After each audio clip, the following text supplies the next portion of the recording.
Assalamualaikum warahmatullahi wabarakatuh. Kembali lagi di kelas Statistik bersama saya Arif Prima Johan. Corporate strategi yang pertama atau yang paling sering kita temukan pada kasus-kasus bisnis adalah integration strategi atau strategi integrasi. Di sini perusahaan berupaya untuk menggabungkan atau mengintegrasikan proses bisnisnya baik ke hulu maupun ke hilir. Ke hulu artinya backward, ke belakang ya. Jadi proses bisnis perusahaan mengintegrasikan proses bisnisnya ke belakang, sementara ke hilir berarti perusahaan mengintegrasikan proses bisnisnya ke hilir. Dalam integration strategi ada dua, backward integration dan forward integration. Itu yang hulu dan hilir. Maksudnya seperti apa? Proses bisnis itu adalah upaya perusahaan untuk memproduksi produk atau jasa, mulai dari mencari input sampai ke membuat atau mendistribusikan produk, sampai ke menjual produk tersebut. Nah, untuk memproduksi perusahaan membutuhkan input, sehingga di sini perusahaan membutuhkan supplier atau perusahaan sebagai penyedia. Backward integration berarti perusahaan menggabungkan suppliernya ke dalam perusahaannya. Dengan cara apa? Bisa jadi dengan cara akuisisi atau dengan cara merger. Nah, jadi supplier diambil alih oleh perusahaan, supplier dibeli oleh perusahaan, atau perusahaan mendirikan perusahaan yang lain yang prosesnya sebagai penyuplai barang bagi perusahaan intinya. Nah, sama halnya dengan forward integration, perusahaan mengakuisisi distributornya atau perusahaan mendirikan perusahaan baru untuk mendistribusikan produknya. Nah, ini disebut juga dengan vertical integration. Jadi yang digabungkan adalah proses bisnis dari hulu sampai ke hilir, atau beberapa bagian dari hulu sampai ke hilir, disebut dengan vertical integration. Contoh perusahaan apa yang melakukan pendekatan seperti ini? Oke, grup-grup besar atau corporate besar di Indonesia cenderung menggunakan pendekatan ini. Saya akan gunakan contoh yang paling populer ya, seperti yang dilakukan oleh Salim Group.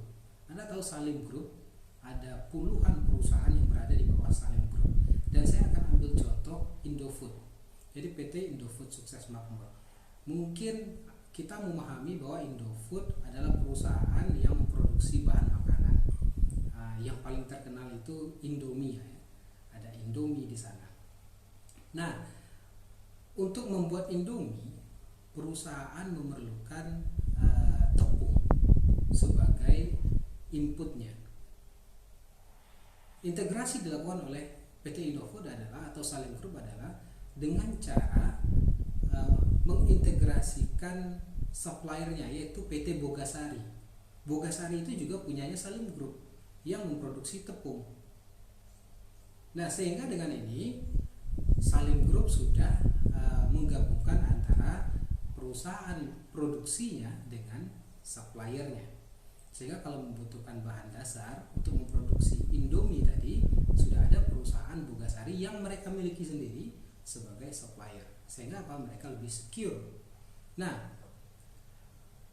forward integration yang dilakukan oleh Salim Group juga ada, yaitu apa? Mereka memiliki Indomaret, sehingga produk-produk dari produk yang diproduksi oleh PT Indofood dapat didistribusikan dan dipasarkan melalui perusahaan retailnya Indomaret, perusahaan distributornya Indomaret. Nah, ini adalah bentuk vertical integration yang mulai dari hulu sampai ke hilir.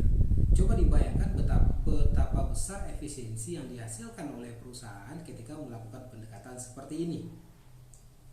Ada banyak pertimbangan ketika kita memutuskan untuk mengeksekusi integration strategi. Pertama yang harus kita lihat adalah ketika distributor atau pendistribusian produk-produk tersebut ke pasar itu sangat mahal, dan proses distribusi merupakan proses yang sangat vital bagi perusahaan. Maka perusahaan perlu mempertimbangkan untuk integrasi. Nah, seperti yang dilakukan oleh PT Semen Padang ya, untuk mendistribusikan produk mereka itu sangat mahal karena harus didistribusikan melalui jalan darat. Sehingga apa? Mereka mendirikan perusahaan-perusahaan yang berfungsi sebagai penjual dan sebagai distributor dari produk-produknya. Nah, seperti yang mungkin kita tahu ada Igasar ya, itu untuk wilayah Sumatera bagian barat dan beberapa wilayah lainnya. Nah, itu contoh. Kemudian ketika kualitas distributor itu atau ketersediaan distributor itu terbatas, sehingga perusahaan harus memastikan mereka memiliki input yang cukup dan selalu tersedia ketika ingin berproduksi. Nah, ketika itulah perusahaan harus mempertimbangkan untuk integrasi.